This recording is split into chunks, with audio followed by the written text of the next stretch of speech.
afternoon. It is amazing to see this room grow year after year. I really want to thank you all for being here. Your dedication to time is a great deal to agency, and I know the support network that you are creating amongst the women in this room. For those who do not know me, I am Kimberly Pino. I'm the CEO for Agency New Mexico. And not only am I thrilled to be here, but I am thrilled to highlight women as a visible component of the construction industry.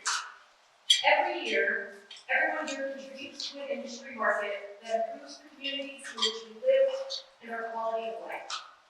There is no doubt that creating a support network and raising awareness amongst women in our industries and others is vital to the growing role women play.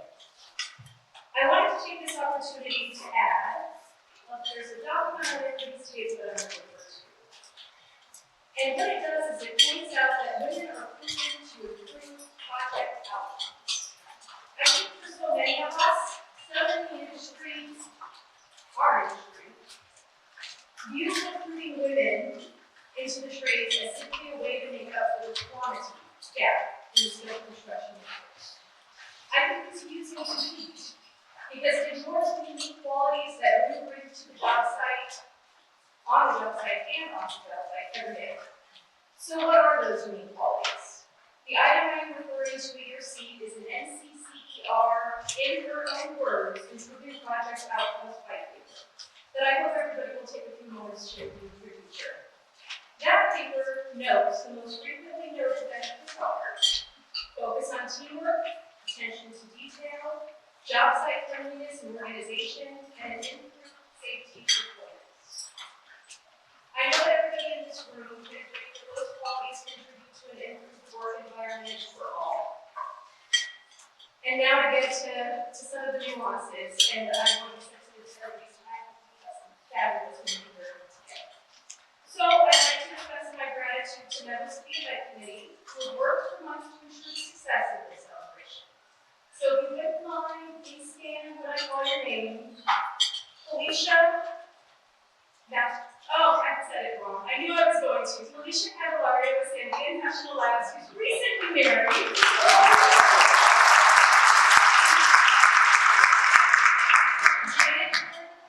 Janet Richardson.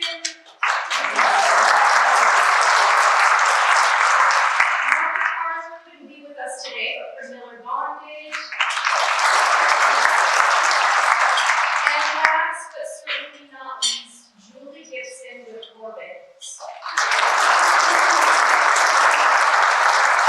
I will tell you a very short story about Julie and why I wanted to recognize her last. So, Julie has really led the charge for this event, not only construction, but women of the construction industry. This event that started 7 years ago. Julie walked into my office and said, we're going to build a support network for women to work with our annual event.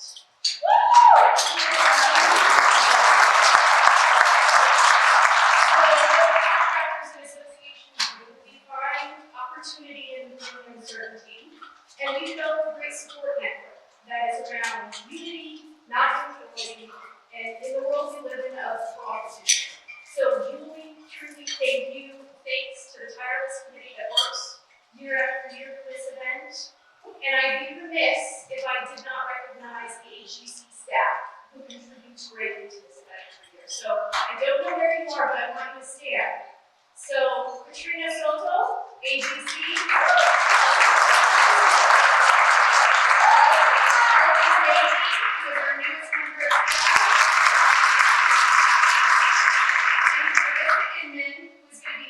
Friday, and we'll soon be noticed for this well.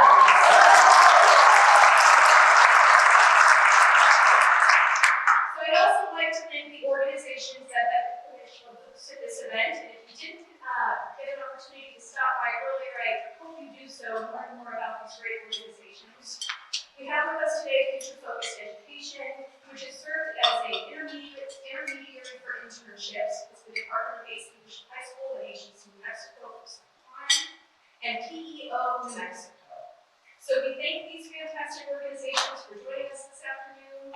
And before I turn the podium over, this event would not be possible without the generous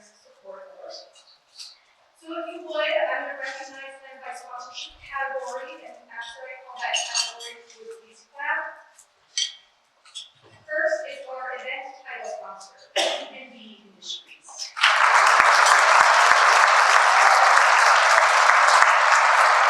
Our premier sponsors are Performance, Hub International, and Performance Contracting Incorporated. Our supporter sponsors, Bragcon Corporation, Highway Supply, Miller Armpit, Moss Adams, Richardson & Richardson, Summit Construction, and Your Allen Chemical. And our active sponsor is Construction Reporter. So it is with the utmost gratitude that I invite our title sponsor to say a few words before we introduce our wonderful panel today. Will B&B Industries, Clinton Beal, who has the longest running banner, name tag for him.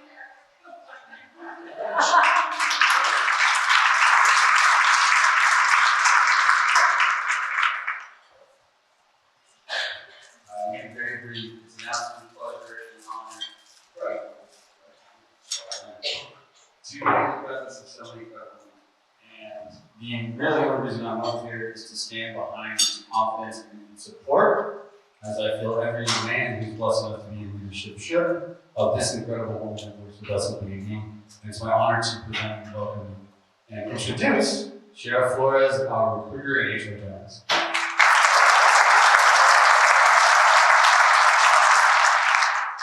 So, it's a little intimidating. You guys were up there to be a lot easier.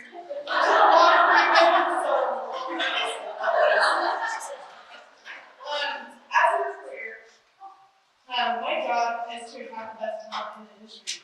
That's what we all do, honestly. But the thing that kind of sticks out about being in the industry is what makes us special. Our referrals. There's a lot of benefits. We're competitive with our pay. We do a lot of appreciation for our employees. We've been in business 60 years, we have a lot of stability. But the thing that makes us competitive is our referrals. We are a great company to work for, and people spread the word. So that's really great. I love that as a recruiter. We have a lot of employee appreciation programs. We have shout outs to employees and organize each other, which is really cool. Employee of the month, employee of the quarter. We have a lot of great programs. And B&B is really generous and giving us food. I mean, we were saying, man who has a full belly is a happy man. So we're winning. It's this company, really. And they're great at feeding us. It really comes down to our values. We have people, loyalty, and attitude are big for us, and that's what our management is always quoting. We're a really big family-oriented company, which it's huge. Everybody's family, and it's really important to our management, especially the president, who's a father himself. That's something that really drives it's huge in our company. We contribute to our employees, something that's huge, those that are in need. We also have contributions we send out to the community, so it's not just our company, but it's in Mexico and Albuquerque that are looking out. Loyalty, we always got each other's backs, each other, cousins. We help each other out, and our customers are important. I did put some stats about women in our workplace. So in our office, we have 55% of women. In the field, we have 3.2%, and then for the company, we have 11%. We're a company of 900 people, so 11%, I feel like it's pretty good. I did want to end real quickly, my time's up, but I got a great quote from a gal. One of those things, Sara Petersen, I'm not sure if you're aware of her, but she did say recently, to women who are all labeled aggressive, keep being assertive. Bossy, keep leading. Difficult, keep telling the truth. Too much, keep taking up space. Awkward, keep asking hard questions. She said, please don't treat yourself to make people happy. Be yourself, be beautiful that way. I thought this was really great, but the fact that she wants me to put my mom on and she's hitting one child bodysuit, that's a little critical. But I do appreciate that, and I leave that with you, and I'm going to share what it's in the issue.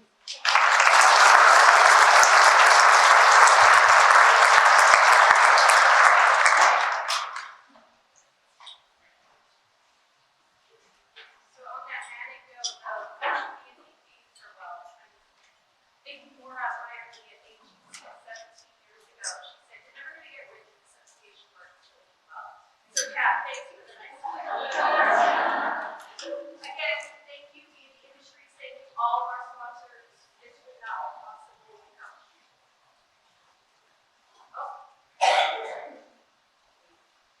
How is this? Can you hear me now? Okay, I apologize.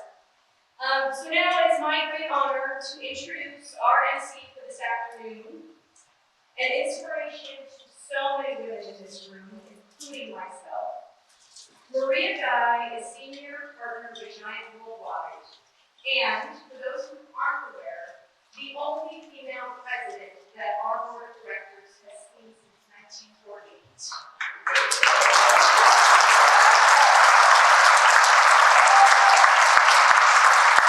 Maria is dedicated to equipping individuals and organizations with exceptional skills. She helps people understand what it takes to be a leader worth following, and coaches them to fight for the highest possible good in the lives they lead. In 2008, as I mentioned, she became AGC New Mexico's first, and so far, only female president since 1948. So please join me in welcoming Maria Guy.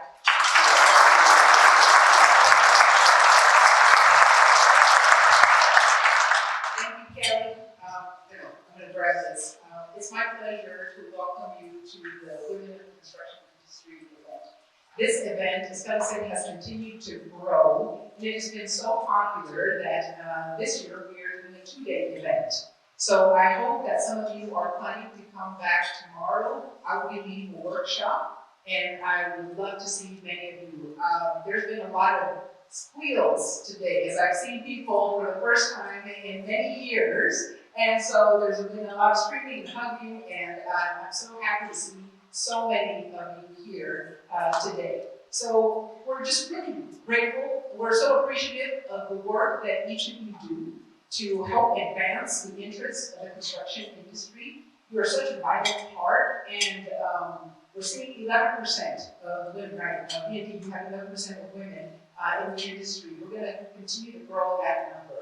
And one day, I hope to say I am one of the female presidents that AGC of New Mexico has had, and not just the only president so far, which it's an honor that I carry, and I'm just so privileged to be able to say that, but we need more women, so thank you for being here and continuing to grow. We are leading our communities, we are leading the industry in so many ways. You make such an amazing contribution. We're honored to have men here today as well. Thank you for the guys who braved estrogen cloud to be here. And here is the power of the collective voice for the New Mexico and industry that resides in people that are here. So we're going to recognize specifically the women in the construction industry, right, who contribute to the financial success of the organizations that they're working. So whether you have been working in the field or you have been working in the office, welcome. Thank you for the work that you do to contribute to our industry. You are all bringing your talents, your expertise, and your resolve to the industry which needs you. We're also pleased to have young women here today. We have students from ACE Leadership High School. I'm going to ask you guys to stand up here in a minute. We also have students from UNM and Future Focus Education. I had the privilege of being involved in getting started ACE Leadership High School. And I had the privilege of serving as the board of the school for 6 years as that school got started and is going strong. And I just want to ask the students from ACE Leadership, from UNM, and from Future Focus Education to please stand so we can recognize you. We have students here today.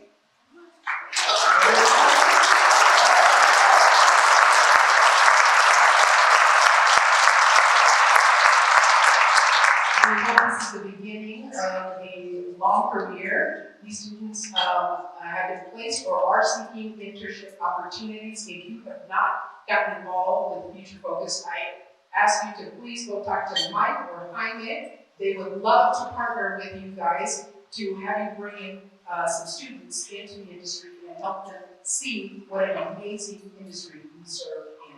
I'm always proud to say that I didn't stumble into construction and chose it from the very beginning. I've been so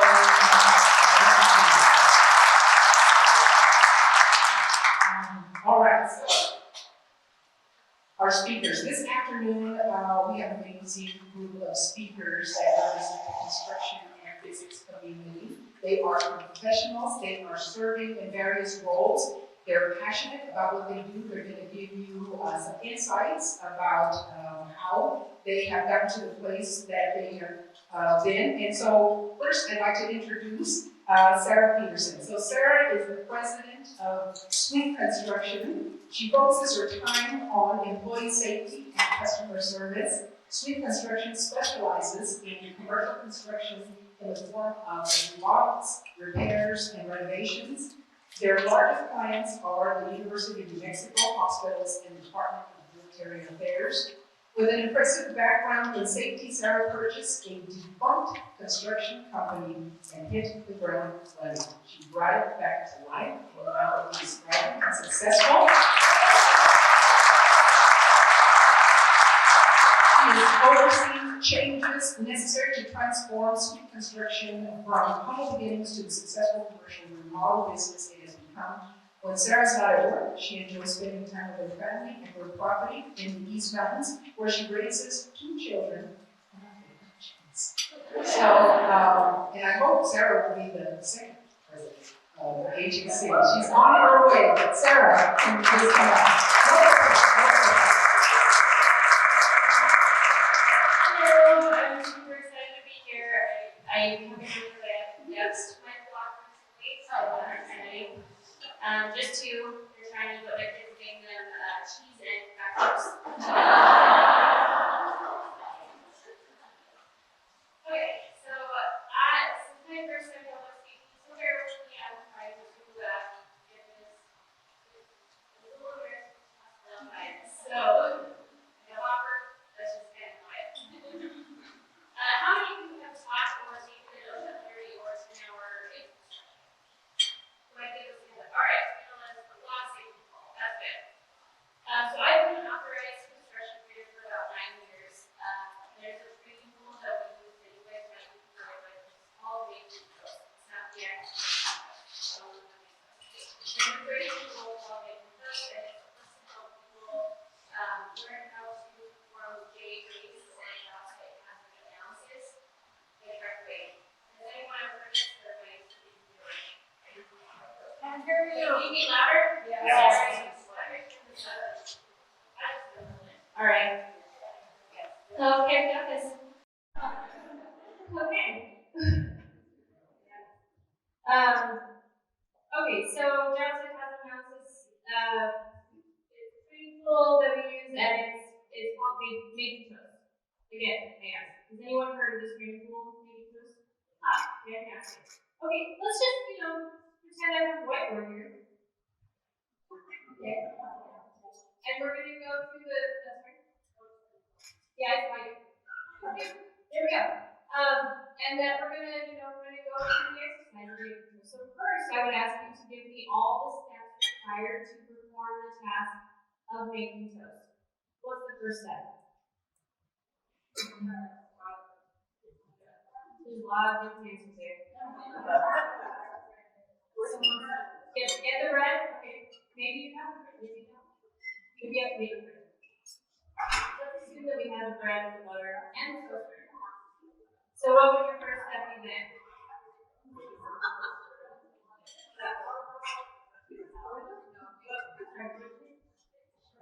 Yeah, okay, take it Step one, take the bread out of the bag. I'm cool with that. You have your bread, you have it out of the bag. Step two. Put it in the toaster. Okay, so I'm totally accurate. It's fair. I've used this training multiple times in the past 9 years. It's a great training tool because it gets people to look at normal progressions and how to identify. About 6 or 7 years ago, I was teaching an OSHA 30 class, and my husband was in the class. He's also in the grades, but he's in the class. So I'm going through the actions. I have my back to the classroom, and I have my marker right and writing on the whiteboard. And I get to that step, and I'm waiting for everyone to say, put the bread in the toaster. Someone yells out, put the butter on the bread. It's like, what? Everyone in the classroom was like, huh? So I turned around to see who said it. It was my husband. I was like, we've been married for like, I don't know, 5 years at this time. How do I not know that you're a weirdo? You make bread wrong. But the reason I'm telling you that story is it's not wrong. I mean, you can make bread that way. I think most people would. It's kind of weird and it feels a little soggy, I would assume, but you can. It's not wrong. But there's a ton of ways to get things accomplished.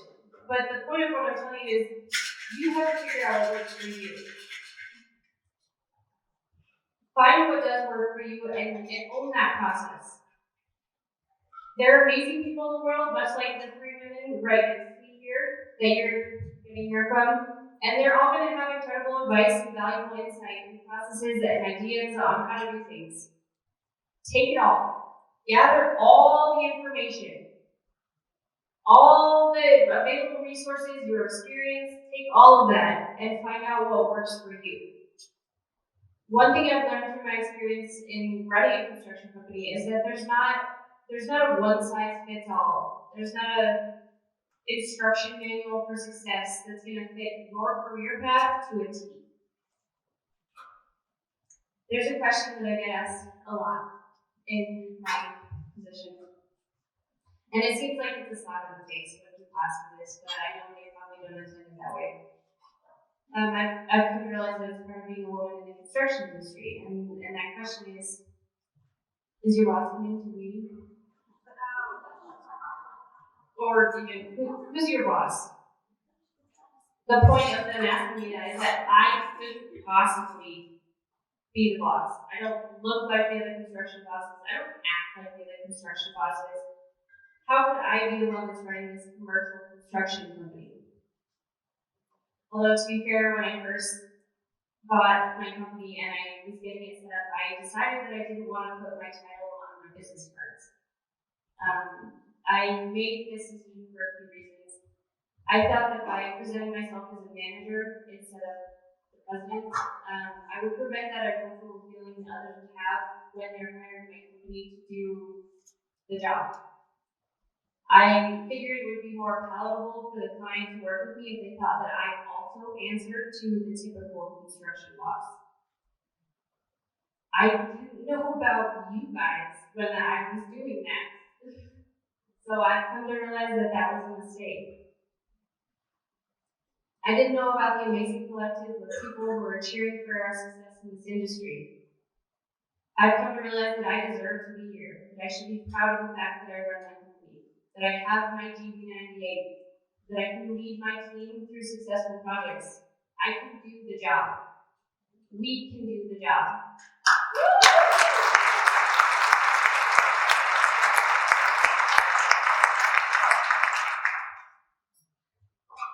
We can prove repeatedly that we deserve to be here, but sometimes there are challenges. Sometimes it's not simply a choice that we make that takes our careers on a different path. I want to share a story with you guys that I don't share with people a lot. There's a few of you who've heard about this, but there's a princess story, and I might have a hard time getting through with it. It's not because I'm sad about it. It's just there's a lot of pressure. So when I tell this, it might be hard for me to get the words out. Cool? Right. All right, so about 2 months after taking over my company, I was still the active safety director for the other company that I had been working at, and I was still leading their weekly safety meetings. During one of my safety meetings, I couldn't speak correctly. I could see the words that I wanted to say in my head, but I couldn't make them come out of my mouth. I honestly sounded like I was drunk, and unfortunately I wasn't. But, I sounded like it. Again, these safety meetings are 8 o'clock in the early morning, so I just sounded like it, which was a little bit embarrassing. So obviously I go to all the doctors, all of them, and I'm like, hey man, what's up? And, they all tell me the same thing, that they're all like, yeah, it's stress. So I just taken over a construction company, trying to figure out how to get jobs and hire people and pay taxes, which is really hard, and figure out how to do the books. Of course it's stressful, so I was just like, yeah, all right, it's stressful. Moving on. And then, a couple weeks go by, and one Monday morning, we're getting ready for work. Taylor's making toast the wrong way. And he looks at me and he's like, your face is droopy, which that's not what you want to hear when, in the morning, or from your husband. But he was like, the left side of your face is like droopy, and it was. I mean, like, I did the whole smile thing, and the left side of my face was like, it was horrible. But also kind of good. So we went to the ER, and I waited for way too long. 11 hours, probably. Way too long. And the doctor's like, okay, well, now we'll do an MRI. And then, bam, right there in the middle of my brain scan, there's a mass, and it's the size of a lemon. And this would be my first brain tumor and subsequent brain surgery. And so I say first because exactly a year later, they would find a second one. And I would have a second brain surgery. This is easier than So about 2 weeks after each of the surgeries, I went back to work. I still had staples in my head. I think I had 26 staples. It didn't look nice, which, by the way, the haircuts that you get from brain surgeries are awful.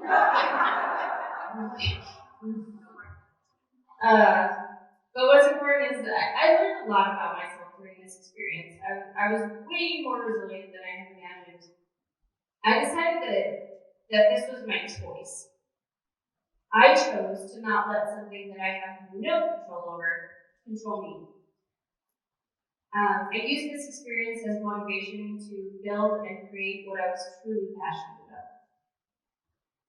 And the point of this story is not to make me sound tough. The point of this story also is not to throw your life into your work with reckless abandon. I hope what you take from my story for this is you deserve to be here, regardless of what others are doing or how you will be compared to your peers. You choose what works for you. Your story will not look like anybody else's. Good. Your career and your life will have challenges. Good. The ideas that you have about yourself will change. Good. Your success is for you to measure and map out. Make the toast how you want to make it. Thank you.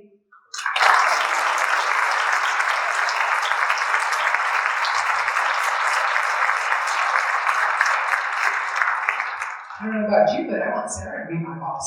She's awesome. All right, thank you, Sarah. All right, next up, we're going to have Kimberly Pino. Kimberly Pino is a senior manager at Sandia National Labs, overseeing a capital acquisition portfolio of projects estimated to exceed $5 billion. Kimberly has a bachelor's and master's degree in architecture and is a registered architect in New Mexico and has spent her career developing a well-rounded understanding and practice of the design and construction industry. She believes leadership is as much about others as it is about the leader. She commits to the creed that people are the central focus of leading, and once diversity and agility in connecting to people is where the magic resides. Most recently, she was recognized as a 2022 Profiles in Diversity Journal Women Worth Watching in Leadership Award winner. Congratulations, Kimberly. I'm going to give it to you. Come on up. Thank you. That was a lot. You guys are a lot and a little intimidating. I'm going to second what Sarah said about just this phenomenal sea of women staring back at you, all going, what are you going to say? So, I wanted to share a little bit about what got me into this industry in the first place. And it starts with a little girl who was 8 years old, standing on a job site that happened to be my parents' village or second home. And my dad at the time was the legal counsel for the Associated Contractors of New Mexico. And so we were in the process of moving down here from Santa Fe to Albuquerque. And we stood on the job site, our empty lot. And my dad said, this is the place that is going to be every one of our family members' dreams. Every one of you, and he's talking to my mom, my brother, my sister. I think we have a dog there too. And he said, this is the place where everybody's dreams are going to come true. We're going to build a place that each of you see something that you are excited and passionate about in this place. And I was like, that's a tall order. But, because I had a lot of dreams. We were going to build a slide, and we were going to have a huge park with the ponies. It was a baby. We were going to have ponies. And the ditch was in the back, and something was going to happen with the ditch. I don't know. It's going to be relocated, I'm sure. Underground utilities, something was going to be taken care of back there. So there would be a lot of different fantastic things that I thought it's impossible for each one of our dreams to show up in this place. And lo and behold, as my dad and I spent every week, we attended that job site. And the superintendent of the job, he knew we were coming. We had my little hard hat, and my hard hat was little, and everybody else's hard hats were big. We installed our hard hats and we walked to the job site. And I learned so much about respect at that point. What was phenomenal to me was the fact that the superintendent for a residential job site had enough respect for me as an 8-year-old little girl to walk me around that job site and explain every single thing that was happening there. And it was a man, and that's okay. Because to me, it demonstrated to me that he understood he was teaching the next generation of leaders in this industry. And that has stuck with me in my gut for so very long, because he took the time to mentor me, to lead me through that job site, and to teach me all of the important things that were happening there. So one of the things I wanted to talk to you guys today about is leadership. And the fact that leadership comes from all of us, no matter what position we hold on a project or in a job or in our family, we're all leaders. And that leadership is a spectrum. So one of the quotes that I've kind of been mulling around in my head about what's beautiful about this quote, and it's be bold enough to blaze a path, be humble enough to fail in doing so, and get back on the wagon. What I realized in my leadership journey is that as a female, we have an opportunity to blaze a path. But we also feel like we're in a microscope and we fail. And our resolve is being able to get back on and say, you know what, I did fail. And here's what I learned in that failure. And I got back on the wagon, and I'm continuing to blaze that path. So I talked about leadership as kind of this duality, this spectrum of different qualities. And I want you to ask yourself if you feel like these things are intrinsically male or female. So when you think about somebody who is decisive, do you think about women? Excellent. When you think about somebody who's thoughtful, do you think about women? Absolutely. When you think about somebody who is courageous as hell, do you think about women? What about somebody who is vulnerable? Absolutely. What about somebody who's forgiving? Do you think about women? Do you think about women as strong and powerful?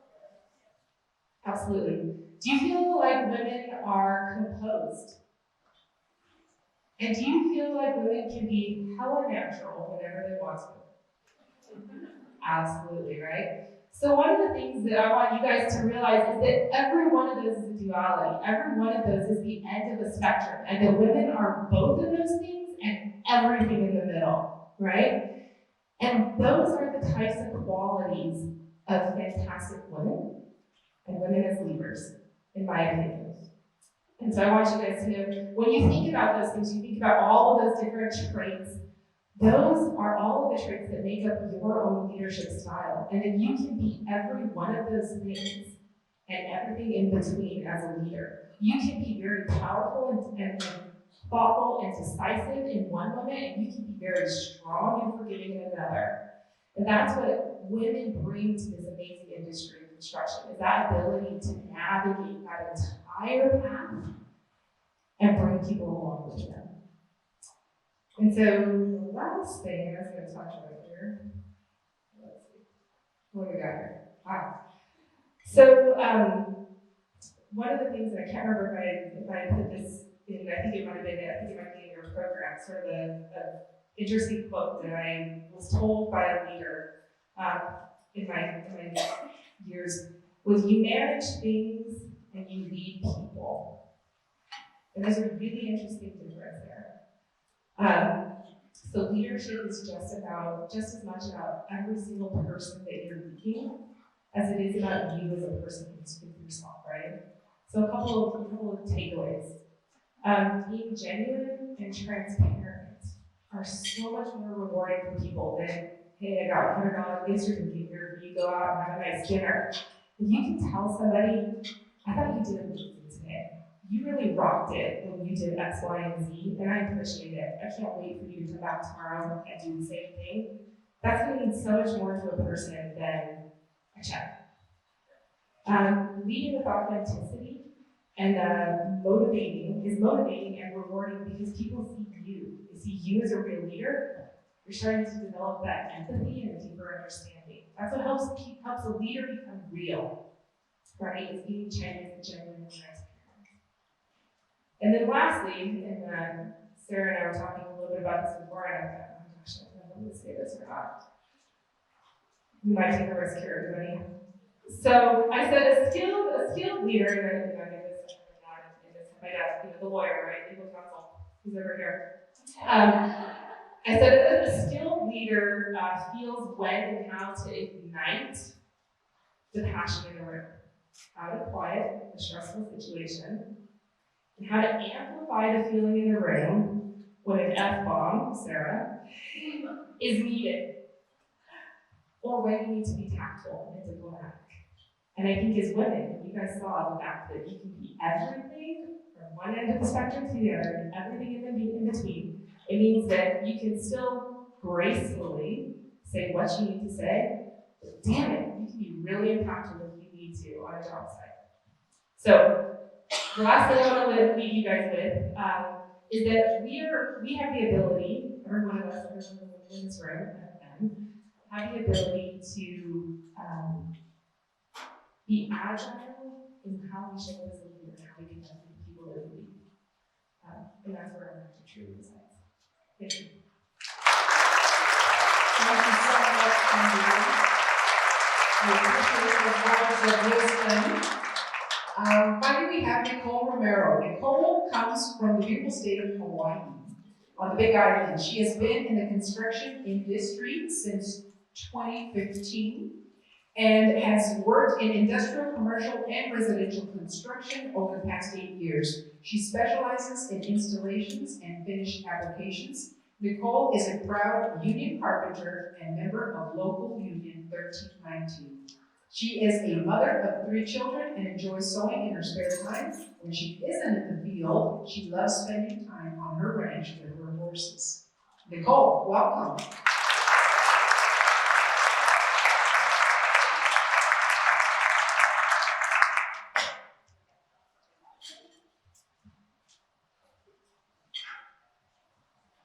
Hello everyone. I'm Nicole Romero, aka Pinky. I am really nervous. I am a journey, woman, lady, female, Carpenter, Alabama 1319, New Mexico. I'd like to thank Felicia Meganich, I hope I got your name correct, who is a part of the AGC and construction management team for Sandia National Laboratories that has a very big role in all the construction where I work. I'd like to thank B&D, BOTO, and ACT for the opportunity to successfully apply my skills and craftsmanship through my employment. I'd like to thank the United Brotherhood of Carpenters, Local 1319. Woo-hoo, my carpenters. My president, Juan Gonzalez, special representative for the guidance and teachings and opportunities that I was able and still am able to see. Kristen Washington, for being the best female role model I could have ever asked for. Thank you to my husband, Nicole Romero, for always loving me and telling me, make this your career. And lastly, thank all of you for being here today.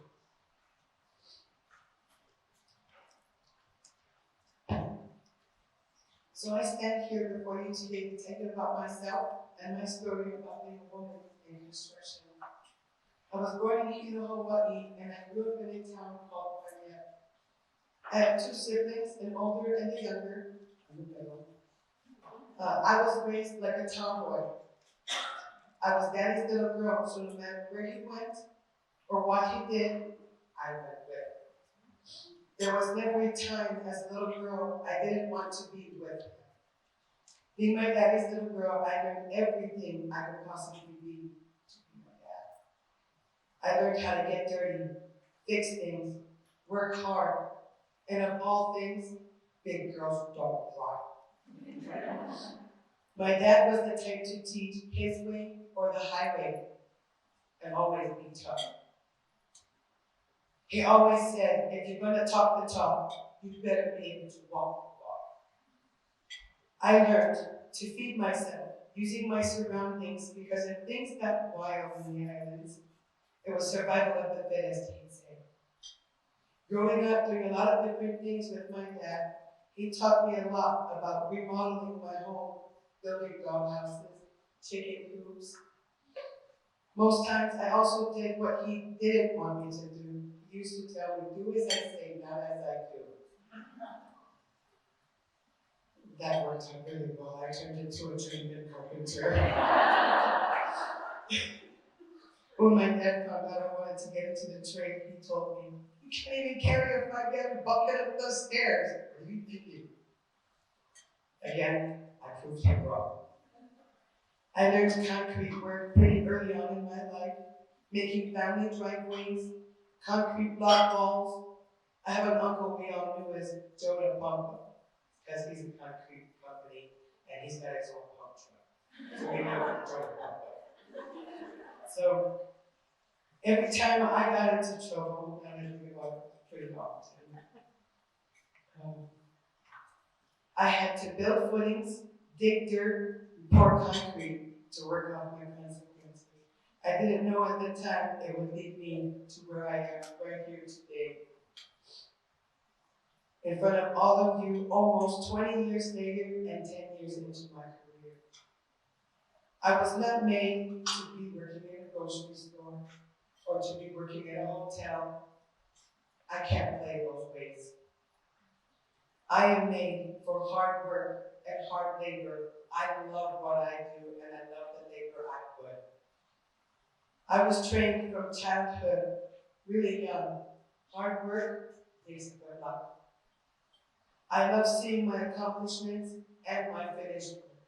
It makes a difference.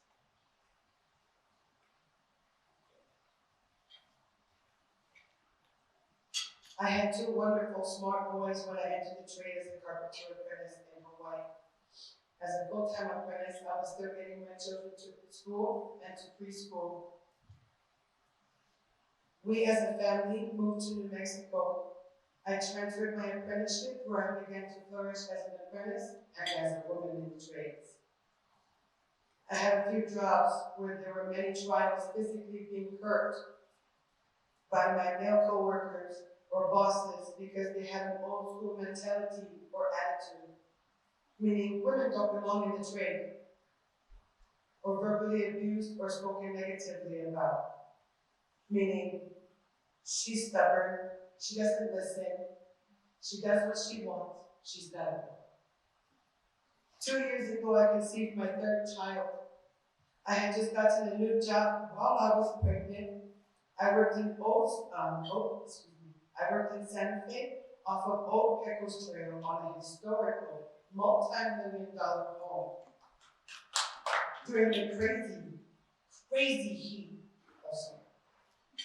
My coworkers constantly doubted me and my abilities to get my job done. I still, even with my naps and my little snaps throughout the day, I still got all my duties done and accomplished daily. I have never had a single thing handed to me as a woman in the trades. I have literally earned everything that I have worked towards, and it's all gotten me to where I am, standing in front of you here today. I have to say, there has always been someone that wants to take a sister under their wing and wants them to succeed.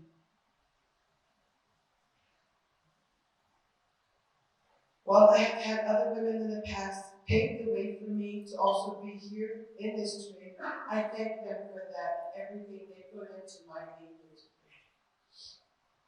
I have put a lot of blood, sweat, and tears into my work and professionalism. Through my union hall and my peers, I have been sent to several programs and conferences for leadership and teachings. I have been to Sisters in the Brotherhood. I have been to Women Build Nation Trades Union Conference event, which was all about unions sending their top invested people to get more trainings and more teachings to be leaders. My conclusion is that all my goals that I made as an apprentice, I have surpassed. The process of completing my goals, I have learned how to build buildings and structures in my trade as a carpenter. I would never have imagined I'd be creating the things that I have.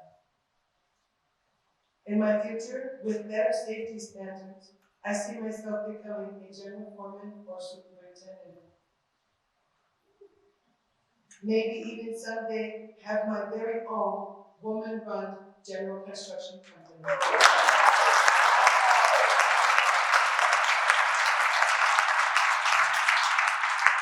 Thank you again for being here and listening to my story here today. I'm inspired by the women that we've got to hear, inspired by the women that are in the audience. We have some time for some questions. Does anyone have questions for any one of our panelists today?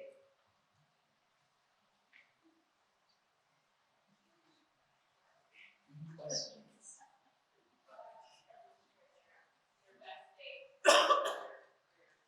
The best day in your career.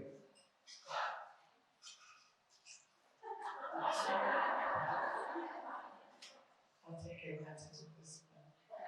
So when I officially journeyed out, I didn't want to be known as a journeyman. I'm a man. So my very first apprentice told me, "You're not a journeyman, you're a journeyman." I said, "I love that. I'm sticking with it." Journeyman.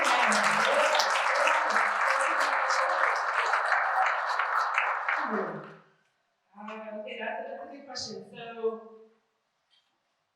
one of my best days in my career, my son came home from school and said, "Mom," I was talking to my son, he's in kindergarten, he's 5, and he said to my husband and I said, "Guys, we're supposed to present on our parents at school, for their career." And he looks at both of us and he's like, which one of you should I talk about? And I was like, oh gosh, I don't know. You can talk about your dad, you can talk about me. And he said, no, Mom, I want to talk about you. I want your scale, I want your hard hat, I want your boots, I want your vest. I'm gonna go to school and I'm gonna be my mom, the architect. So I was like, oh yeah, kid.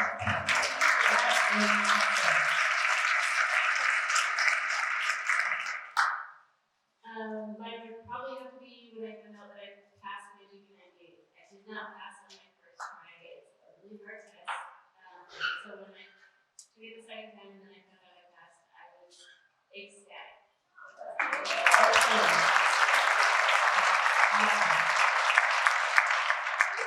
So when my kids were little, I was working as an executive, but I would walk into school. Usually I was dressed, with the heels and everything, so I'd walk into school. And someone asked my son, so what does your mom do? And he said, she's a construction worker. And the teacher's like, I don't think she is. And I said, I am, son. I am a construction worker. I work in construction, and that's right. Sometimes it's heels, sometimes it's steel toe boots, but I'm a construction worker. Any other questions?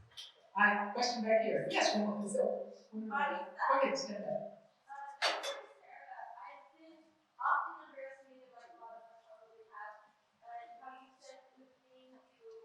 You downplayed yourself. How do you upplay yourself these days to, put yourself in that position where people really should know to respect your opinion? I lost my brain. I'm just kidding. I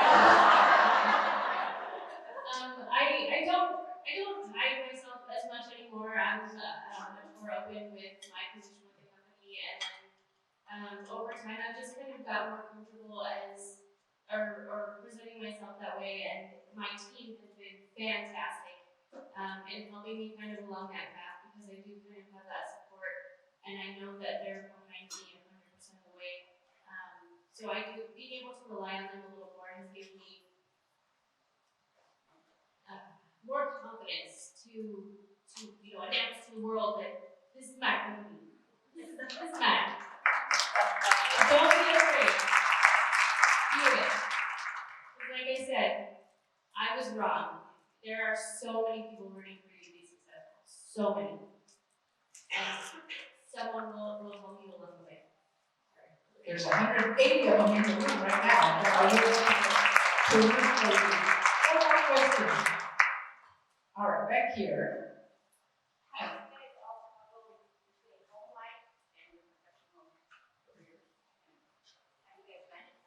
I'll start this one. So,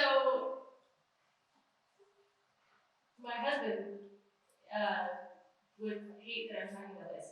But why not? We kind of have our roles a little bit flipped in our household, and not, for any other reason out of necessity, but I spend a lot of my time at work, and so he does more of the parent-teacher conferences, and he makes dinner, and I tell him he can't make toast that certain way. But he does, cook the dinners and kind of takes on more of that responsibility, and I've been lucky in that sense that he's so willing to kind of give me the space to pursue this career and take it as far as I want to.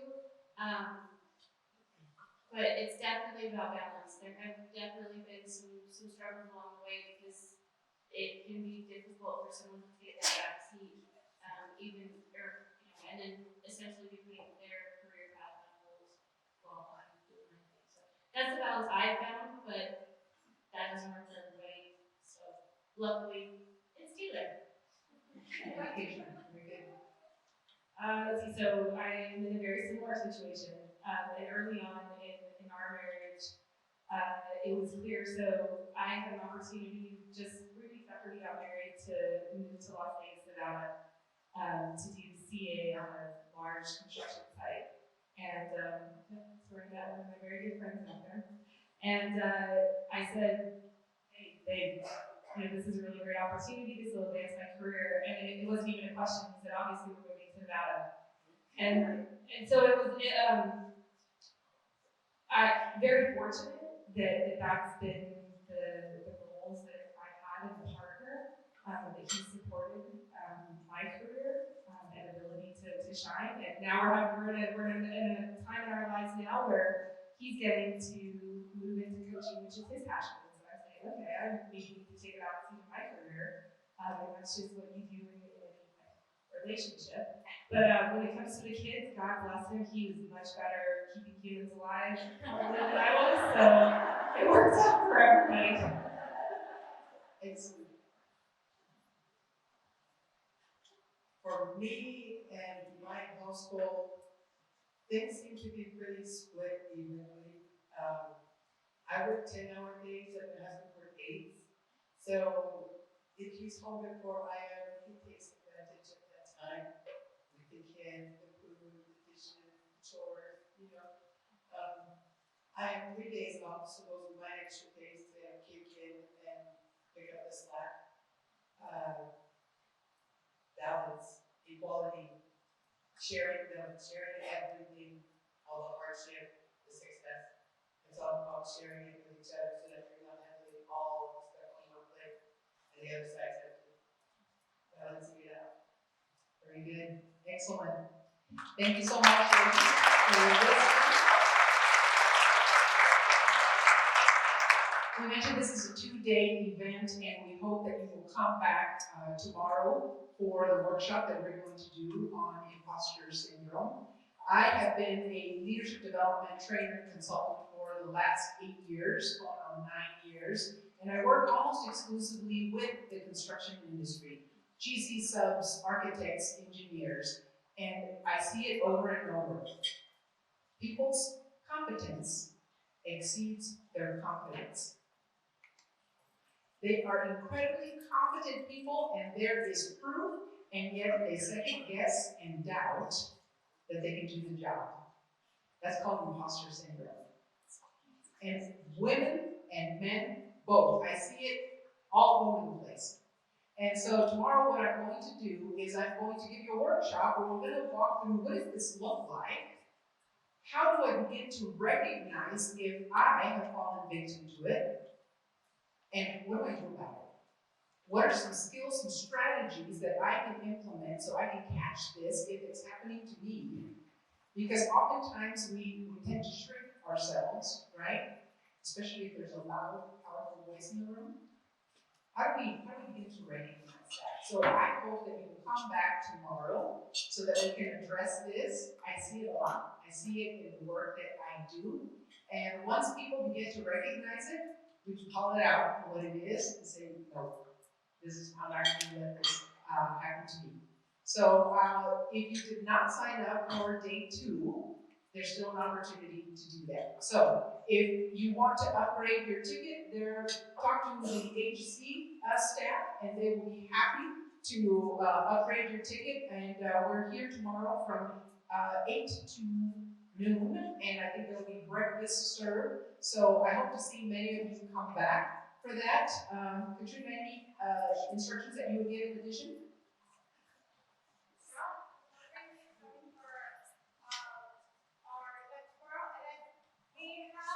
people a little gift for everybody in business card holders. If you're coming tomorrow, please bring them back. They are part of our little workshop and presentation. And if you do want to upgrade your ticket, if you're only here for the day and you do want to come back tomorrow, the girls at the front desk will definitely get you guys in for tomorrow as well. So just let us know. Very good. So I'm looking forward to that. It's going to be a great time. I want to invite Julie up. Julie, thank you for getting this whole thing started, and here we are, years later, continuing to do this. Julie Gibson, everyone.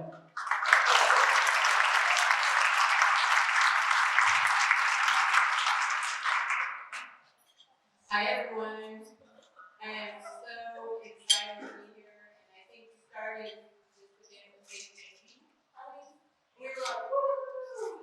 Hey! Yeah, and we are at 200. So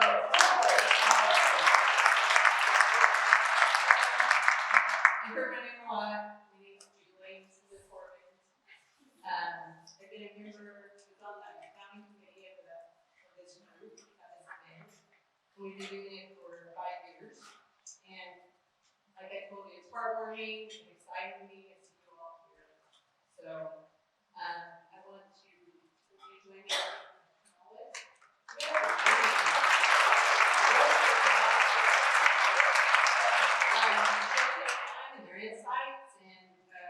mentoring roles they have distributed and left their careers. Pat has some gifts for them. We'd like to thank you. Like them.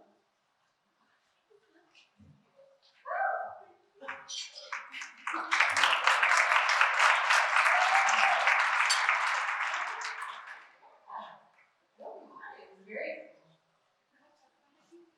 Oh, no, reading the cards, no reading.